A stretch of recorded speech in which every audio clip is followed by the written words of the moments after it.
नमस्कार दोस्तों, आज हम अपने दोस्तों के लिए लेकर आए हैं मुसलमान राजा वाजिद की कहानी। कहानी का नाम है मुझे अमर होना है। दोस्तों, हाथ जोड़कर विनती है, प्लीज चैनल को सब्सक्राइब जरूर कर लें। चलिए कहानी शुरू करते हैं। एक वाजिद नाम का मुसलमान राजा था। एक समय अपनी राजधानी से अन्य शहर में जा रहा था। रेगिस्तानी क्षेत्र था, ऊंटों पर चलते थे, सैकड़ों अंगरक्षक थे, मंत्री तथा प्रधानमंत्री, धर्मगुरु तथा वैद्य भी साथ चले। सब ऊंटों पर चढ़कर चल रहे थे। आगे पर्वतों के बीच से घाटी से होकर जा रहे थे। ऊंट एक के पीछे एक चल रहे थे। वह घाटी इतनी तंग थी कि एक ऊंट ही चल सकता था। उस घाटी में एक ऊंट गिर गया और गिरते ही मृत्यु को प्राप्त हो गया। राजा का काफिला रुक गया क्योंकि बराबर से निकलने का स्थान नहीं था। आगे ऊंटों की लंबी पंक्ति थी। घाटी की लंबाई भी 3-4 किलोमीटर थी। यह घटना बीच में हो गई। राजा ने कहा कि मेरी आज्ञा के बिना काफिला किसने रुकवाया है, उसे बुलाओ। मंत्रीगण गए और आकर कारण बताया। राजा वाजिद ने कहा कि मुझे दिखाओ, मेरी आज्ञा के बिना ऊंट कैसे मर गया और लेट गया।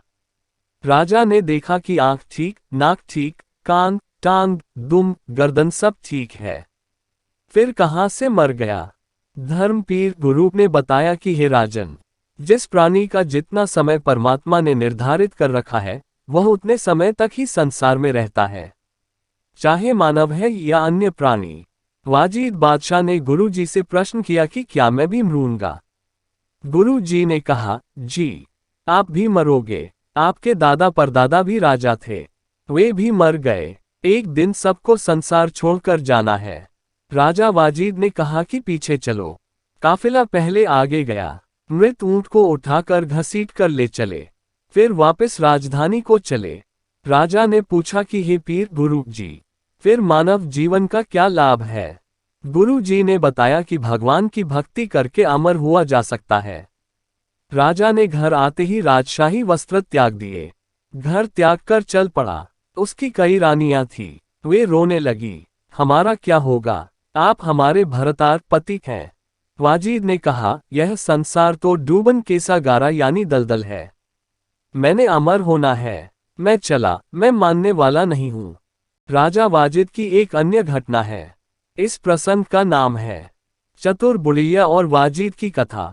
एक समय वाजिद राजा राज्य घर त्याग कर जंगल में साधना कर रहे थे। एक कुतिया ने 8 बच्चों को जन्म दिया। उसको बहुत भूख लगी थी। एक बुढ़िया अपनी 4 रोटी कपड़े में बांधकर खेत में काम के लिए जा रही थी। वाजिद ने कहा, माए, इस कुतिया को एक रोटी डाल दो, यह भूख से मरने वाली है। साथ में 8 बच्चे और मरेंगे। बुढ़िया चतुर थी, उसने कहा कि मेरे खून पसीने की कमाई है, यह कैसे दे दूं? संत ने कहा, तो कैसे रोटी डालोगी? बुढ़िया ने कहा कि आप अपनी भक्ति का चौथा भाग मुझे दे दो, मैं रोटी डाल दूंगी। संत ने अपनी साधना का भाग संकल्प कर बुढ़िया को दे दिया। वृद्धा ने एक रोटी कुतिया को डाल दी, फिर भी कुत्ती भूखी थी। करते करते 4 रोटी कुतिया को डाल दी और संत यानी राजा वाजिद जी ने अपनी सर्व भक्ति कमाई वृद्धा को संकल्प कर दी, जिससे कुतिया तथा उसके बच्चों का जीवन बचा।